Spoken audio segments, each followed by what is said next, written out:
validation, now I validate myself. Building inner strength, putting doubt up on the shelf. No more unnecessary drama, no more wasted time. Climbing higher constantly, making my own climb. Standing on higher ground, where excellence is found. My potential knows no bounds. Raising the bar, breaking ground. My network is my net worth. Choose your company wise. Surround yourself with eagles, not with sheep in disguise. Every interaction is a reflection of my brand. Quality over quantity, that's my personal command. Standing on higher ground, where excellence is found. My potential knows no bounds. Raising the bar, breaking ground. Whoa. I'm not just living, I'm manifesting my vision. Cutting through limitations with surgical precision. My expectations are my compass, my respect is my shield. To mediocrity and chaos, I will never yield.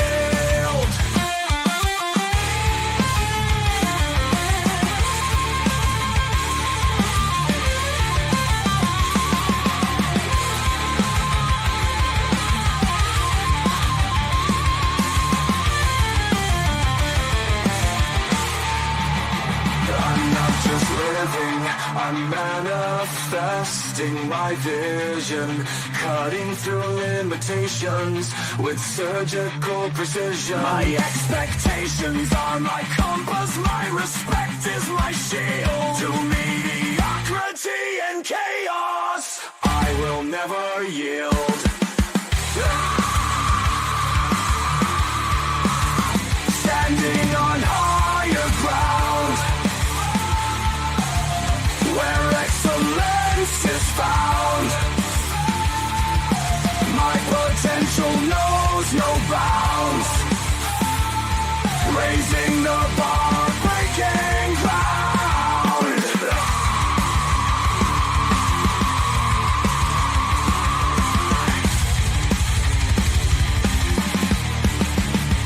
I'm not just living, I'm manifesting my vision.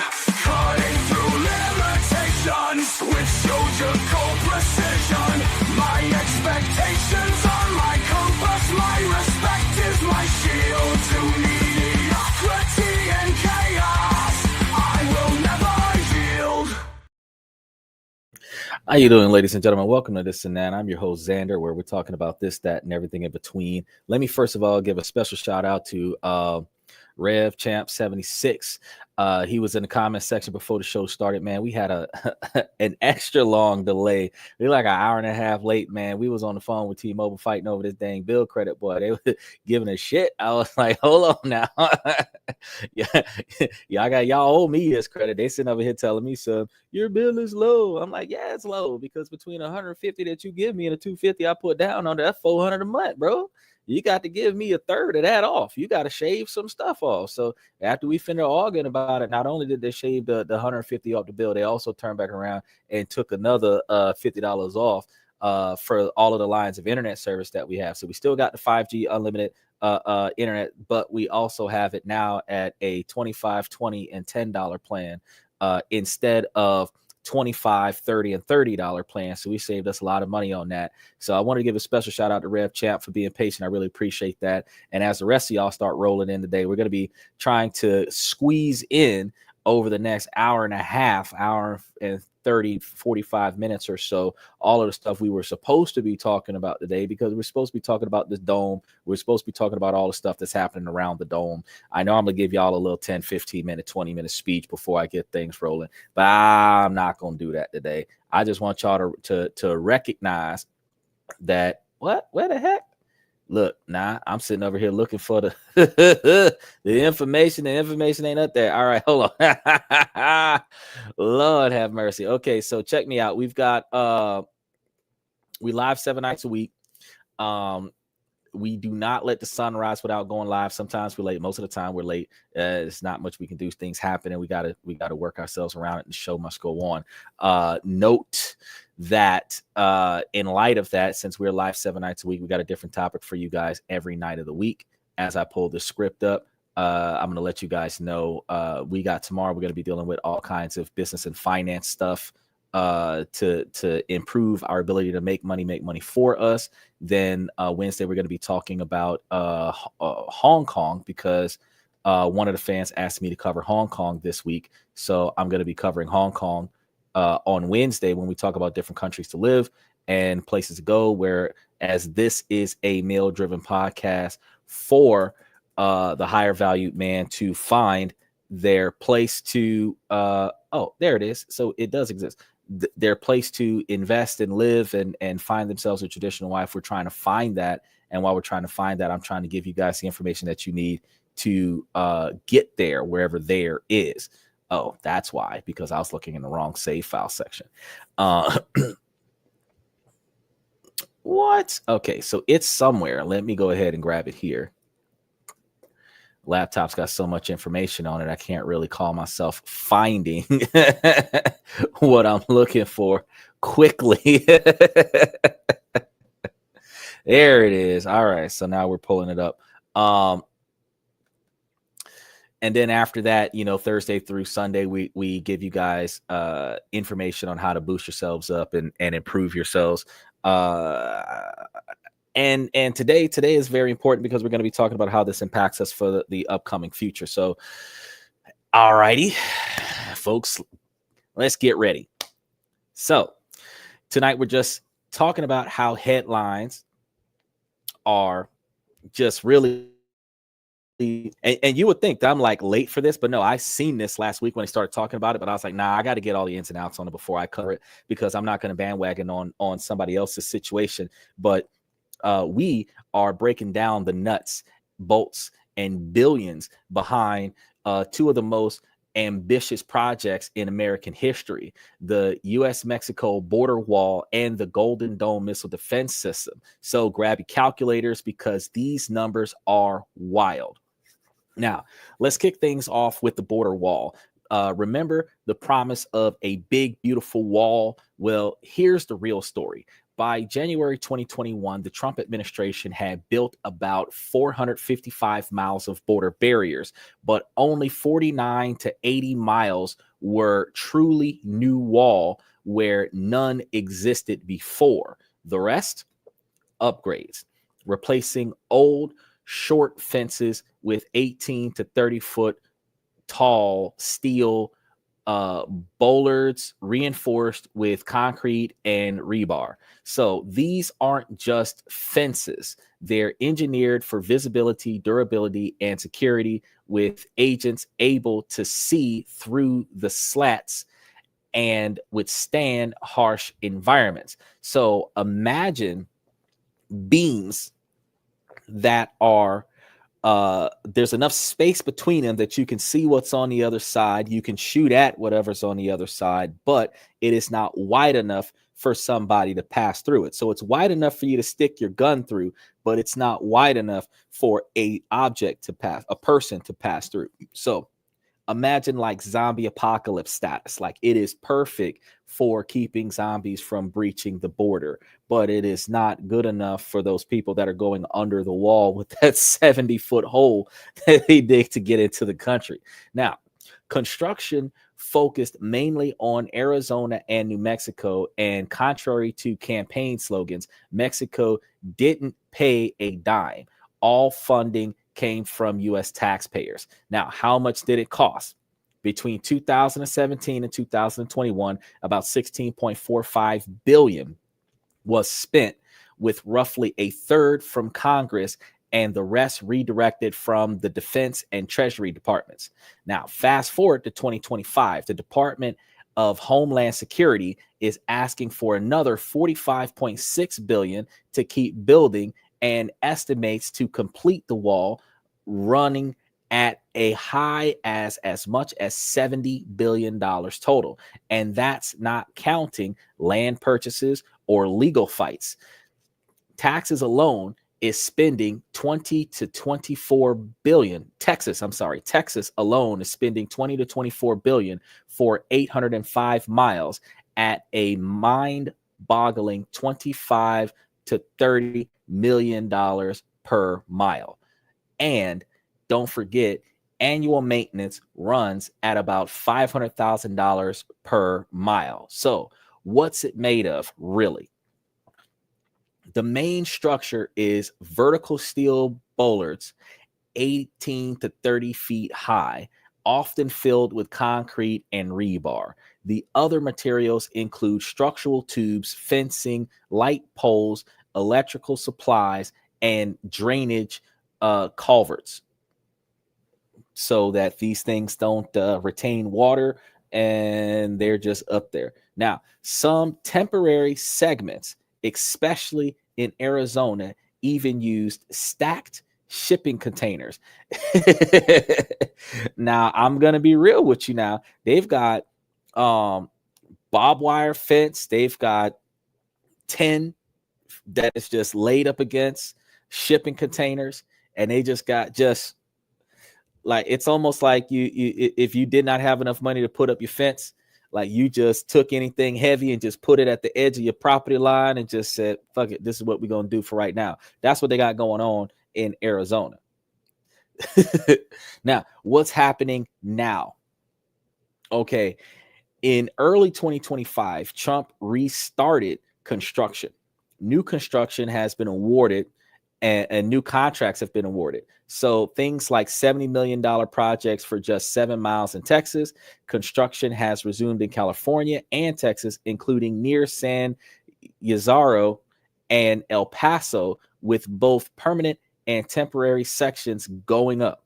The administration goal, 1,400 miles of uninterrupted border barrier.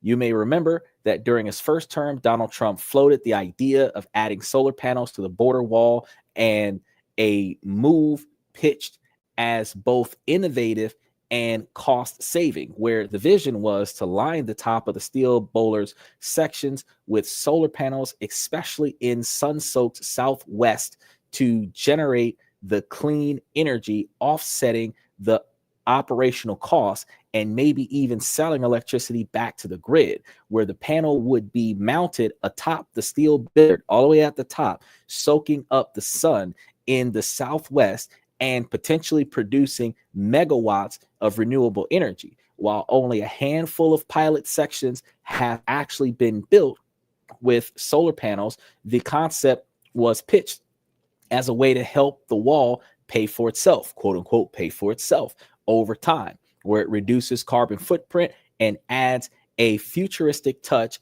to border security. But what about now? As construction resumes in 2025, will the solar wall become a reality? Well, here's what we know.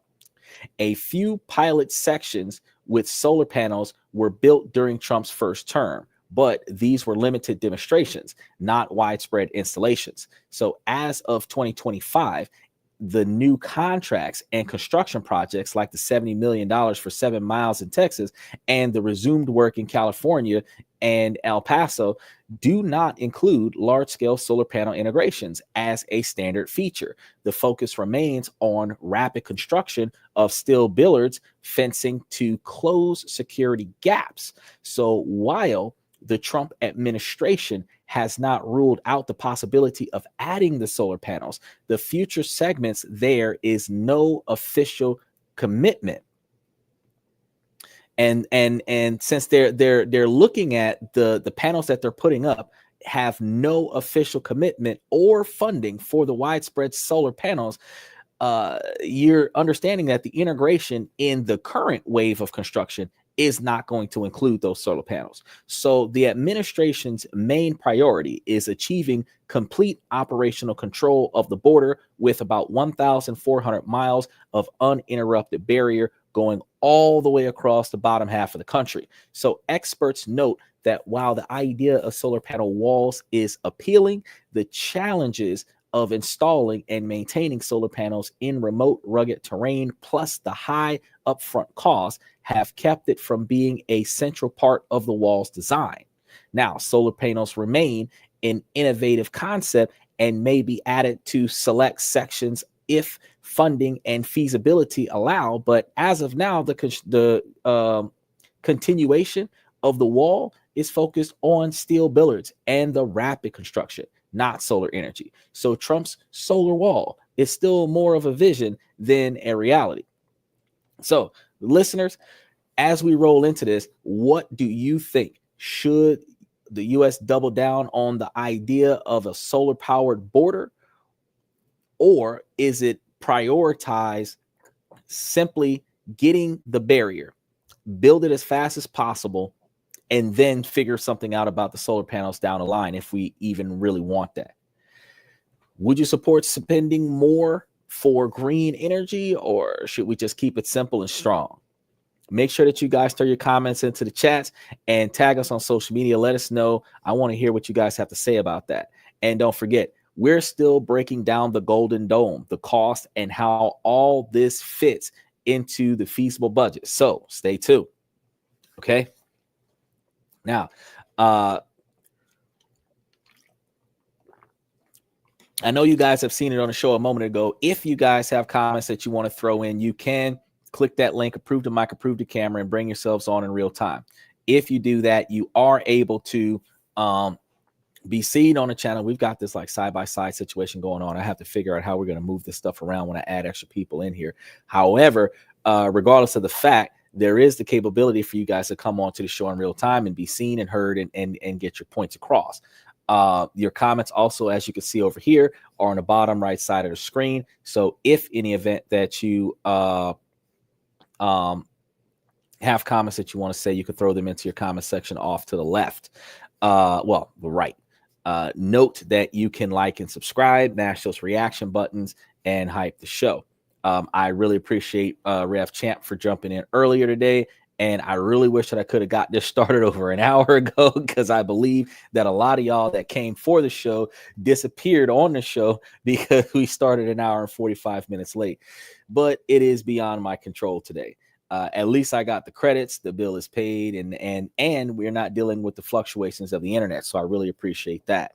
But now let's blast off to the Golden Dome. Now, Trump's vision for a missile defense system that's out of this world, literally, is what it is.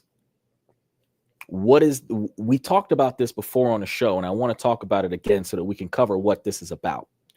It's inspired by Israel's Iron Dome, as I told you guys before, but on a scale never before seen. The Golden Dome aims to protect the entire United States from ballistics, hypersonic, and cruise missiles, even those launched from space. So it's a multi-layered system where hundreds to over 1,000 satellites in orbit, each loaded with sensors and interceptors, forming a protective dome over the United States. So before, when they were talking about like beams covering the country and everything like that, they're actually going to be using space to land defense kind of situation, or space to air defense kind of situation.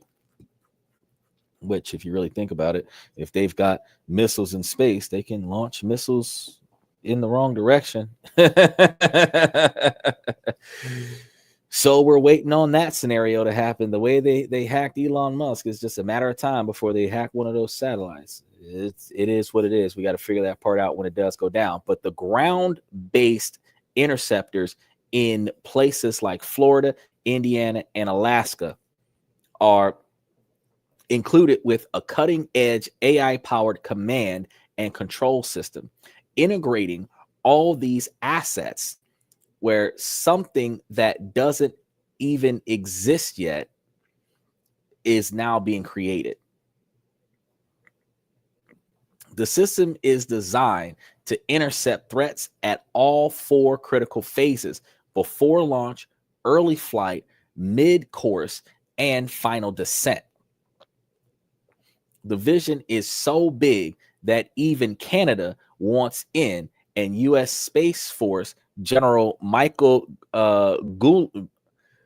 Gutlian is leading the charge. So, how much will it cost? Initial allocations is about $25 billion. Administration projections is $175 billion over time. Independent estimations is over $500 billion in 20 years, especially with space-based technology. So for comparison, Israel Iron Dome has cost of about $1 billion to date.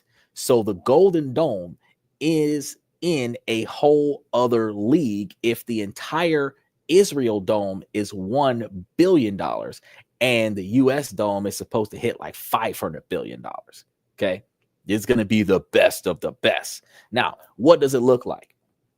You won't see a glowing shield in the sky. It isn't going to be like Star Trek with a golden force field covering the continent. This isn't going to be a situation where you're going to see like the sun is going to dissipate because the roof is going to close in on the country or anything like that. But the dome is identified as more of a metaphor because it's hundreds of satellites invisible to the naked eye. It's that far up into the sky, so it's not like a plane is going to crash into one of them. And there's ground sites that look like standard military bases that nobody has legal access to.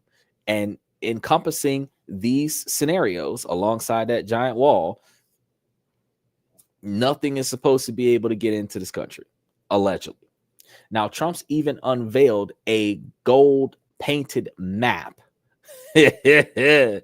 That's almost in par with his damn golden shoes. He had the gold painted map with missile interception graphics, emphasizing strength and resilience. Will it affect daily life, though? That's one of the reasons why we were covering the story today. Will this affect daily life? For the average American, no. The Golden Dome won't change how you travel, fly, or cross the border. In an inner tube, in a boat, underground, in the trunk of a car, underneath the floorboards. Like, it's not going to stop how you get around. And it's not going to stop how you transport stuff around, whether it's other people, cocaine, dead bodies, whatever you usually transport. You're still going to be able to do that with what's going to happen right now, unless there is an actual missile threat. Now, you'll never know that it's there, though, because no visible dome, no travel restrictions exist that would impede your ability to live your day-to-day life. But can we afford this type of scenario? Enter the Department of Government Efficiency, DOGE, led by Elon Musk. DOGE claims to have redirected or saved $160 billion so far by auditing federal budgets and slashing waste. Impressive. But here's the reality check. Even if every penny went to those projects, it wouldn't cover the full cost, because a border wall and the Golden Dome together could run up to $600 billion or more. So taxpayers, future budgets, or creative financing will have to cover the rest of the cost. And here's the big question. And for you listeners, I want y'all to be able to really think about this. With all these billions on the line, do you really feel safer? I mean, we walking into a military state with the way they got the star on the ID. They're going to be removing the habeas corpus potentially. They're going to be snatching up folks just because of how they look. And if you don't show your ID, you're going to be in the trunk of a car somewhere, and you're going to wake up in the middle of a black site covered in rats and feces, and nobody will hear you scream, and they don't ever have to let you go. Like, this is the kind of stuff that I think we're worried about. Do we really care if they're going to blow up the country with the man? If you ain't built you a bomb shelter,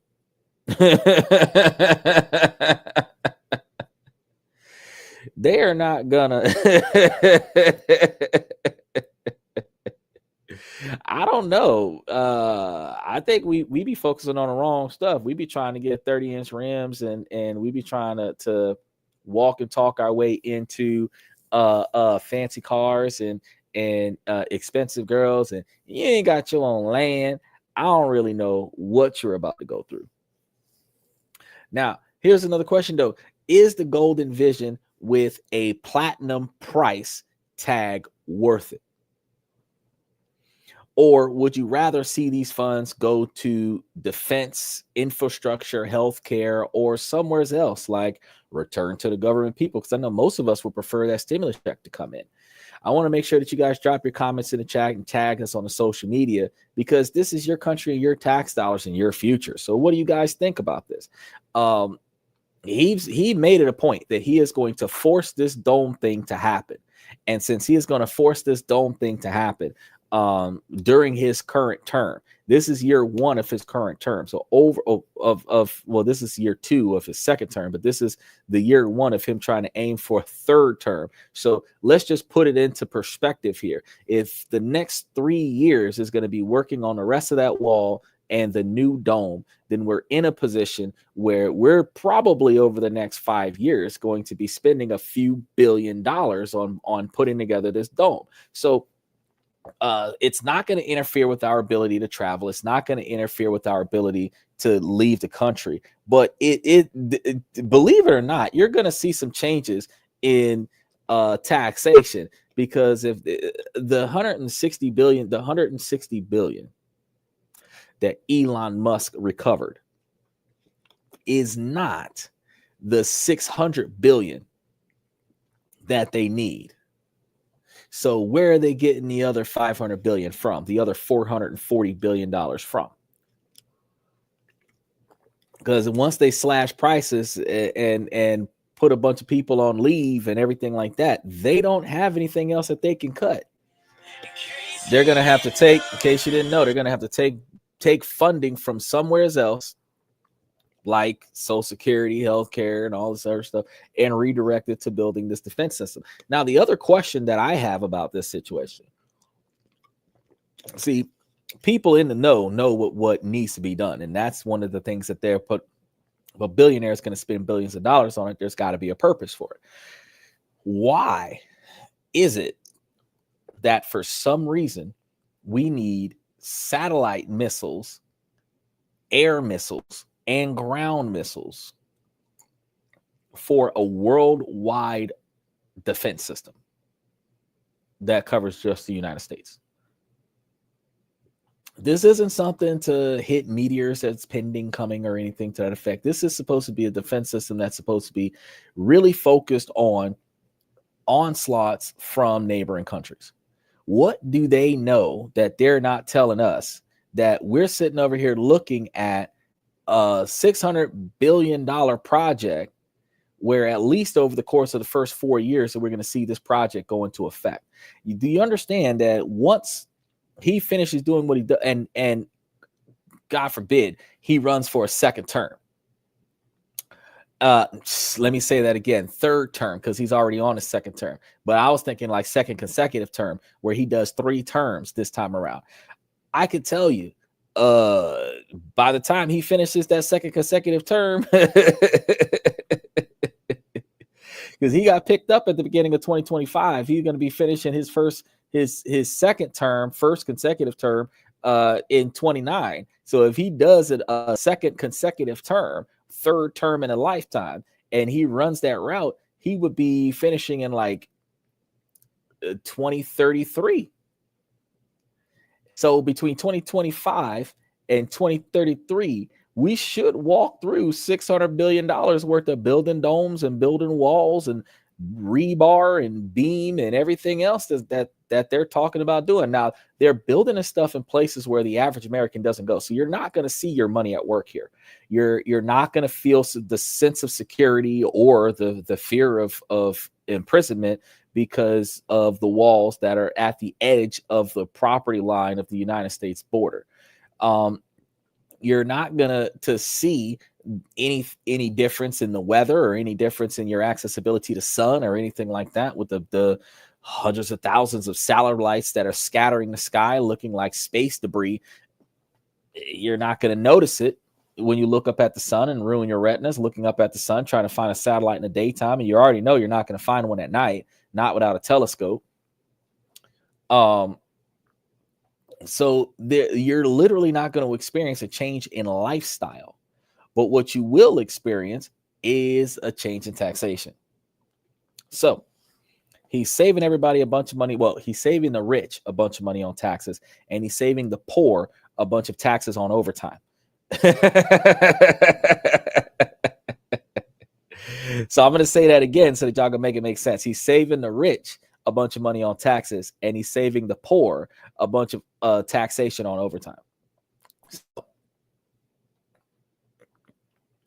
The poor are still paying taxes, but the fact is that when the poor get used to making more money because they're not taxed on their overtime, that's when you're going to see the increase in taxation on the poor. Now, he did say in his campaign speech that he was supposed to be redirecting a lot of his funds, not redirecting his funds, but redirecting attention to a two-tier system, which was supposed to be 15% for the poor and 30% for the rich.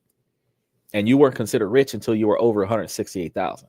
So if you're not paying 30% on your taxes, you're poor.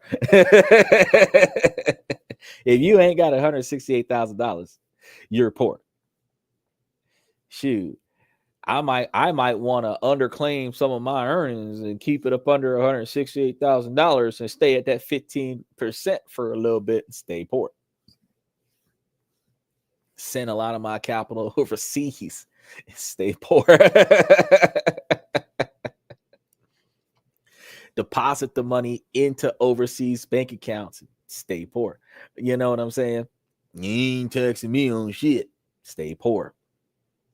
Now, what I understand is that in order for you to go to those overseas banks and open up overseas bank accounts, you're going to have to do that in person, even if it's a non-residential account. So one of the things that we have to pay attention to is that if you're going to do like I told you guys to do, is to make, save, and invest money and then move your money outside of the arm reach of Uncle Sam, you still got to buy a plane ticket and go out there and set everything up so that you can then wire transfer your money to another location. And then you got to keep records of where your money is going. Now, me, myself, I would put the majority of my money in a country that I would be potentially trying to retire in, if not visit yearly, because at least once a year, I'd stop by that bank and make sure that all my money's still there, right? The more they do online banking, you can check up on your stuff on a day-to-day basis and not have to make those trips, but you still got to go down there and open those accounts. So I think that it is a interesting move that they're doing what they're doing. But notice how they've got at the border, they've got shipping containers that people are climbing over. They've got the tin roof, the aluminum sheets, the metal sheets that people used to use for roofing back in the day. Those are used as like a makeshift wall in certain areas of the border where it is not a legitimate wall like the one that they talked about. Now, I've seen photos of the 30-foot wall, and it is a 30-foot wall.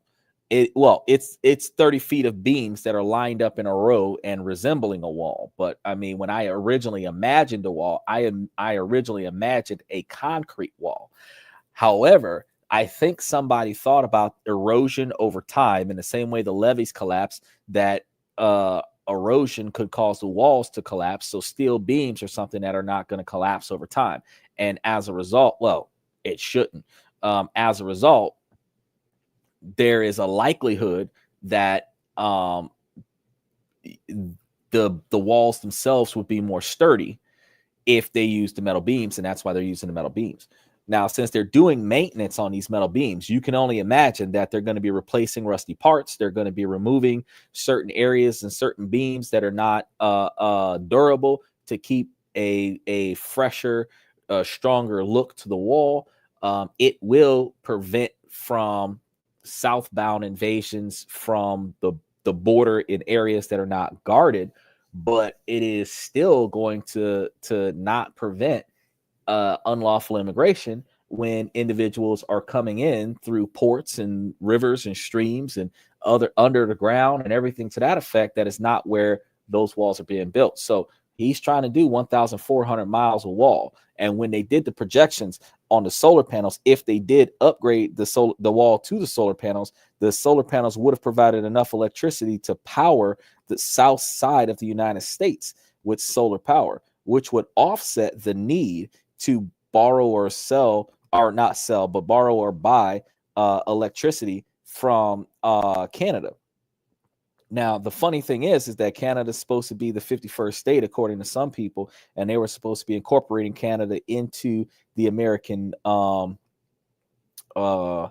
economy. Now, they rebelled and took all of America's liquor off the shelf. Now, I just want to say that in order to be protected by our missiles, you gotta submit to our authority. And in that situation, if they want to be protected by U.S. missiles, they're going to become the 51st state. Otherwise, they're going to have to figure something out and build their own missile defense system. Because all it takes is for the missiles to come from Greenland, and that's a wrap, because Greenland is north of Canada, and the missiles are not going to stop anything that's not headed directly to the United States. Not without being built for it. Because you can only imagine launch 5 missiles, stop an accidental assault on Quebec, and then like $1 billion bill hits Canada's doorstep. Because they're just throwing it out there. They're just throwing it out there like, hey, throw me in the mix too, bro. You're not going to ask me to buy you a new car because I'm buying me one. Like, what kind of bullshit is that? So when Canada wants the United States to include them in the Golden Dome, first of all, it's feasible because the continent is the continent, and being able to cover the whole continent gives you the ability to allow protection without failure. But, Canada ain't trying to jump on board and trying to figure out, well, why are you trying to homeboy with somebody now when you was just saying middle fingers in the air to us not too long ago because you didn't want to protect your borders? Now that we're protecting the sky that you that you breathe air from, now you want to be my friend. Like, I ain't trying to be nobody's friend now. So this was troubled. This was troubled. And it is something that needs to be addressed. But truth be told, the way things are going right now, we are going to be spending a ton of money. Now, note, they're not saving money on troops. They're not saving money on resources. But one of the things that I've noticed, other countries in Asia have a mandatory requirement. Now, Donald Trump just said the kids are going to start being taking those military enlistment things while they're in school at certain grade levels, and that might get more kids drafted. Other countries have a mandatory enlistment where between a certain age and a certain age, you serve 2 years for your country, and then after that, you do whatever you want to do with your life. Which, I mean, since I'm too old to qualify for that, I would not object to it. The same way when we were seniors in high school, we all voted for the school uniforms because we're not going to be wearing them, But when we were freshmen, we were like, nah, hell no, I don't want to wear school uniforms. Luckily for me, I never went to a school that had school uniforms, but I know that school uniforms would not have changed my situation. It just would have cost me more money to go to school. So likewise, when we're talking about what were we just talking about? The drafting people, because I'm too old to be drafted. I got injuries. I'm not going to be able to do it now. They can't draft me for the military. It's, I'm the last one of the lineage anyway. So certain stipulations apply that I can't go. But the fact is that if you had drafted everybody for 2 years of service, then everybody would have 2 years of military training under their belt, which means that even technically everybody would be a veteran. They would have to change their veteran funding program. But think about the fact that if your military is always in its early 20s, then your military would always be capable of kicking some ass. Now, the only downside to that is that if everybody does 2 years, your military is a rookie because your military has only done 1 or 2 tours over that course of that 2 years, because it's a mandatory minimum 2 year service.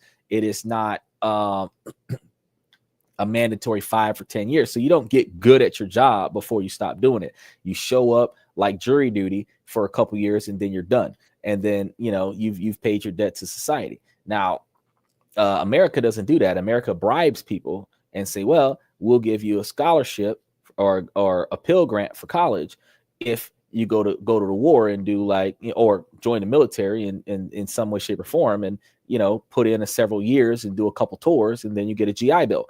Now, that is an incentive, but we don't have motivation on our side. So while fantastically we have this really expensive wall sitting there and this really expensive group of satellites orbiting everything, we still only have a select few of old farts that are standing in our military, and everybody else is reserve. We probably got more Coast Guard reserves than we actually have active Marines. You understand what I'm saying? and we need more Marines than we do anything else. We need the ones that'll parachute without a parachute into the action zone and like rock the house, like 5 against 5 million kind of situation.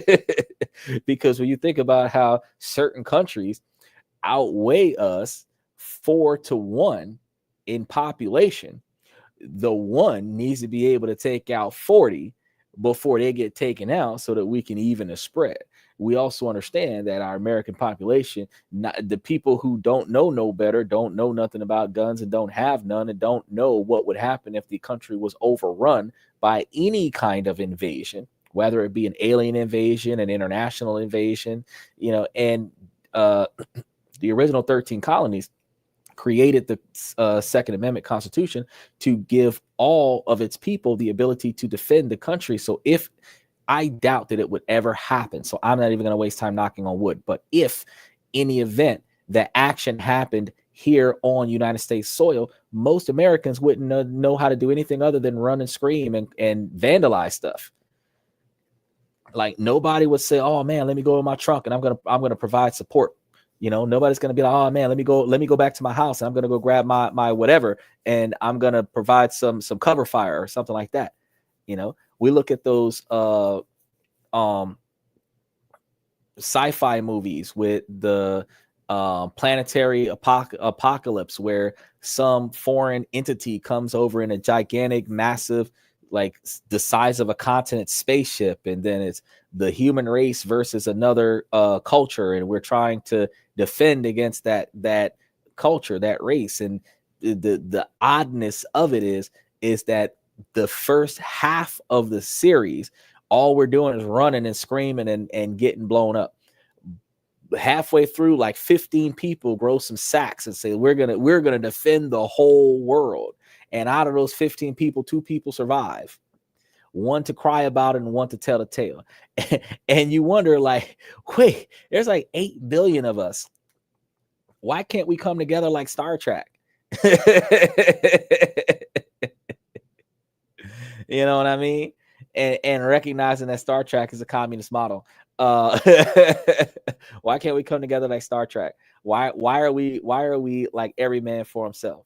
And that's one of the biggest questions that I've had. But looking at the billions of dollars, because we're talking about like $600 billion. So it's almost $1 trillion. Now, we understand that Kamala Harris was supposed to cost us like $5 trillion worth of deficit by giving all the minorities from the slavery days some capital for hard times, which would have essentially helped them out with their retirement, because anybody that was born in between 1965 going back, so anybody in 1950 or 1940 or whatever that's still alive today, the last 5 or 10 years, 15 years of their life, they'd be able to live peaceful because they would have got that $1 million. But yeah, that would have hurt the deficit a little bit, but $600 billion for protection, I mean, you're starting to see some differences. Now, in Donald Trump's favor, though, I just want to point out, they did do the Sovereign Wealth Fund, where they were supposed to start taking government funds and investing it into the stock market, and then getting the profits from those investments and utilizing those profits to pay for the deficit of the country, and then potentially use those profits to pay for other expenses, which would ultimately make the United States a tax-free country. Because if the government paying for itself, then we wouldn't need to tax the people. Now, if we're already starting at $30 trillion in debt, and now we're going in $36 trillion in debt because of this defense plan, we need to make like $40 billion worth of profit before we're a tax-free country. He did, since 2019, remove the $300 trillion debt down to a $30 trillion debt using the tariffs. So it is possible. It is just that, when you think about how guy can come out of nowhere and say, oh, hey, I'm gonna spend, $600 billion to like make my grandkids feel a little bit safer. And when you think about the fact that he's spending $600 billion, he's valued at like $4 billion. He's spending $600 billion. So he's spending more money than he has. I'm trying to figure out, like, bro, let me have that privilege. I'm going to sign a piece of paper and write a check bigger than my salary, bigger than my net worth. What? But this is what we've got to look forward to, because he signed an executive order on this, from what I understand, which ultimately means that we're going to be building this wall. We're going to be building these satellites. We're going to be building this defense system. You have the star on your driver's license. You can't go anywhere without the thing. I just found out the other day that if you have a passport card or a passport book that expired within 15 years of when it was supposed to be renewed, you can actually go and get that renewed right now. All you have to do, if it's less than 15 years, is fill out an application and send in the old one, and they will send you back the new one. And then if in the event that you don't have one, like you lost it or it got damaged or whatever, you can just fill out the paperwork for a new one. And when you fill out the paperwork for a new one, you just give them the paperwork for the new one, and they will give you a new ID. Now, the difference is that when it comes down to getting your passport card and your passport book, they expect you to either apply and mail it in and wait for the book to come, which usually takes like 3 to 6 months, or even if you pay the extra money for expedited, that'll be like 2 to 3 months. Or if you're doing just the card itself, you can do the card online, send in $30, and they'll give you another one. So it's up to you as to what you're going to do. And it's up to you as to how you're going to get it done. I recommend, with everything that's going on right now, bro, that you need to get your passport card, renew your driver's license, replace your driver's license. Fuck renewing it. Replace your driver's license. Leave your driver's license in the car. Go into the DMV. Tell them that you lost your driver's license. Pay the $30 to get you a second driver's license. Pay the $30 to get your passport card. You will have 3 copies of photo ID. If the police take one of your driver's licenses, you still got a second one. You still got your passport card. If you're not driving when you encounter the law enforcement, you show them your passport card. You don't got to let them touch your driver's license, which shows that you're an American citizen, so you won't get thrown in the back of a dark vehicle with tinted windows and dropped off in the middle of Mexico City because you don't belong here if you don't have an ID. You must make sure that you and your kids all have ID with you at all times while you're in this country. And if you do not have it in your back pocket, in your purse, in your bag, in your fanny pack, in your satchel, in your man purse, somewhere on your or about your person, then I strongly recommend that you put forth the effort to put it within walking distance of your car. Because when it goes down, guys, they got walls going up, they've got missile systems going up, they've got military forces guarding the entries and exits of this country. They're changing laws right now, and it is all building up to one thing: restricted access only. Which means that as long as they can identify that you're an American citizen, they're probably going to allow you in and out of the country free will. But as long as they can't prove that you are who you say you are, and because the expiration date was yesterday, this document doesn't count, you are not going to be able to fly with, ooh, I forgot to renew, Well, ooh, you forgot to get on this damn plane too, because you best to go renew before you get on this plane. These are the things that we need to pay attention to. So while we're dealing with the border patrol, while we're dealing with the border wall, while we're dealing with this gigantic dome, this is a massive scenario that billions of dollars, and over time, what we're going to notice is, because these are satellites, what do you think is going to be happening with the ability to have access to satellite teleconnection? Most phones are going to be low-grade sat phones. Now, this is where I have concerns.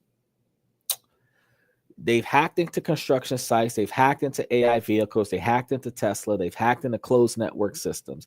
I do not want them to hack into anything that's going to accidentally drop something from the satellite that might go boom. That's my biggest concern. But beyond that, it's like, fuck it, because you're not going to see it. You're only going to experience it if it drops one, if the satellite drops one, if the satellite gets dropped, that's when you see something. But beyond that, and then there's word on the street that there's like a weather system out there that can create hurricanes and all this other stuff. I don't know how true that is yet. I'm looking into it, but these are the things that we talk about. And with technology advancing the way it's advancing, and we're looking at a Skynet situation happening soon enough, when AI technology integrates with military defense systems, we start having concerns that Terminator is not just a movie, that The Matrix is not just a movie. And what we have to do is we have to put our mindsets together to try to figure out how are we going to navigate our kids through this, because this stuff is not going to see, like those of us that are middle-aged right now, between 30 and 40, 30 and 50 years old, we're not going to see the full totality of the fallout of this situation in our lifetime.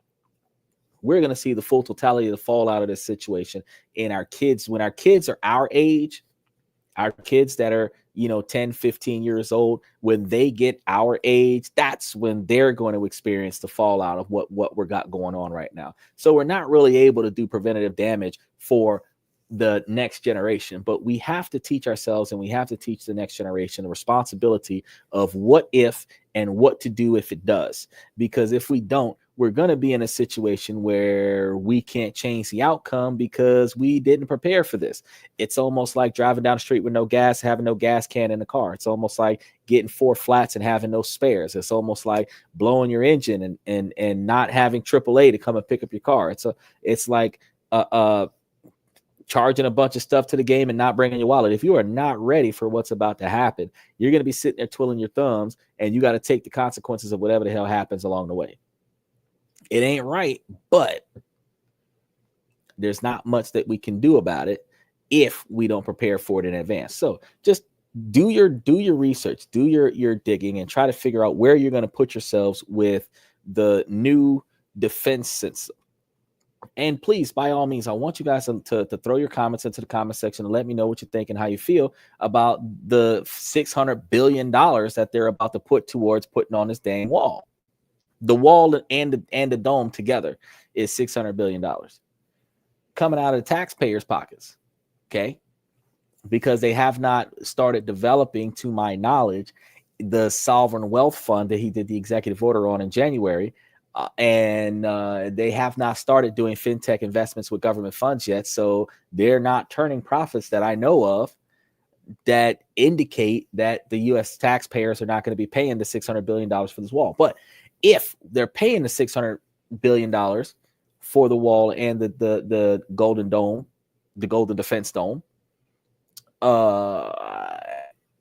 we need to be sure that we're going to be protected by this, because who wants to spend a few $1 billion on something that doesn't work?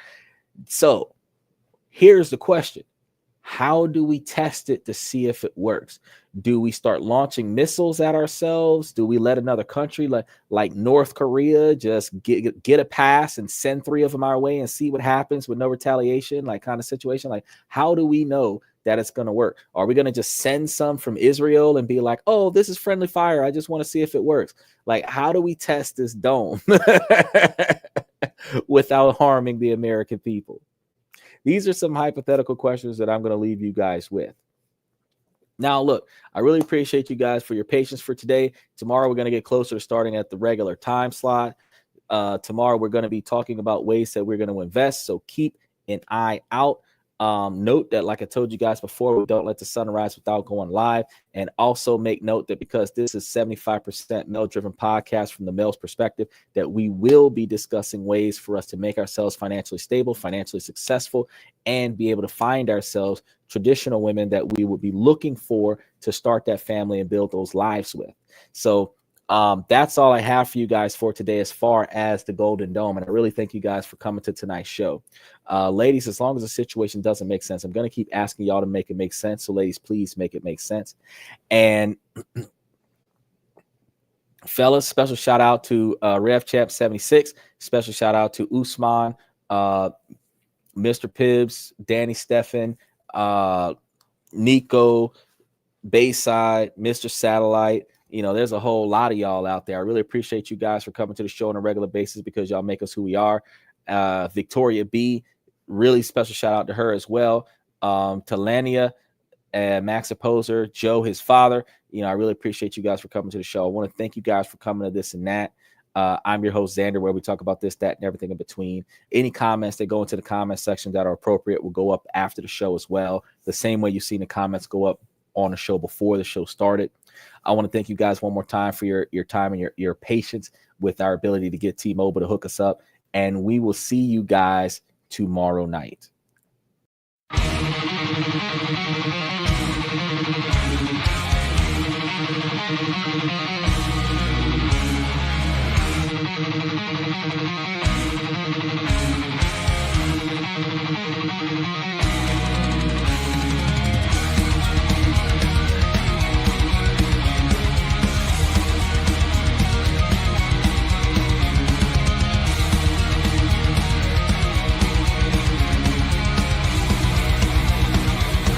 Higher ground.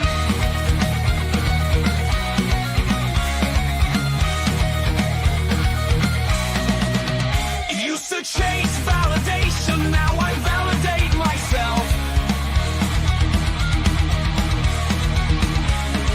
Building inner strength, putting down upon the shelf.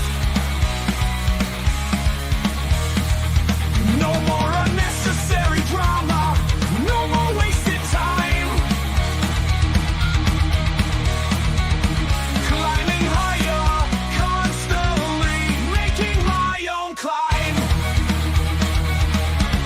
Standing on higher ground where excellence is found. My potential knows no bounds, raising the bar, breaking ground.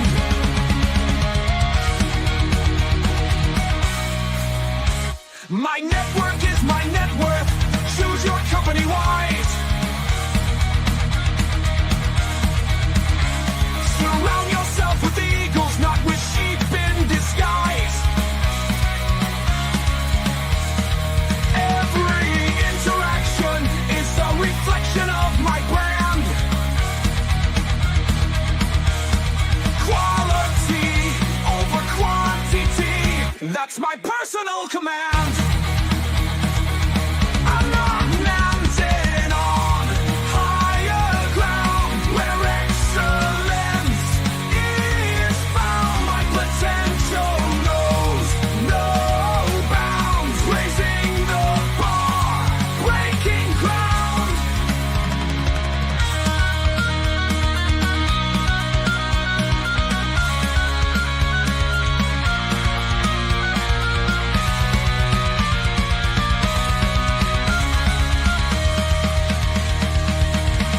I'm not just living, I'm manifesting my vision, cutting through limitations with surgical precision.